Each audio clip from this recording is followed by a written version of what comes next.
morning. So, katatapos ko lang magbalot ng aking ice candy. Yan. Flavor melon. Yan. So, medyo matagal ako hindi nakagawa ng melon flavor, guys. So, yan ang ating ice candy for today. Melon flavor. Yan. Good morning. Kagabi, ang tagal ko nakatulog, guys. Siguro mga launa. And then, nagising ako mga 6 something. And then, yun, nagbalot na ako ng ice candy. So, ngayon kikilos na tayo kasi 7 o'clock na. Kailangan mga 7:30 nandun na tayo sa ating tindahan. So, kilos time. Ayan ako. Ganun talaga ang buhay. Magsikap para sa ating anak. So, ang priority ko ngayon ang aking anak. Kaya, anak, mag-aral ka na mabuti dyan.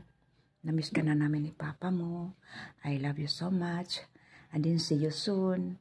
So, nagtingin na ako ng ticket na kaso lang medyo wala pa siyang promo. Baka by October kasi birthday mo. So, sabi mo is June ang iyong sem break. So, try natin. Kaya ganon. So, go, go, go, go. Ice candy natin. Ayan. Kilos time na tayo kasi 7 o'clock na in the morning. Good morning, good morning, good morning, my love.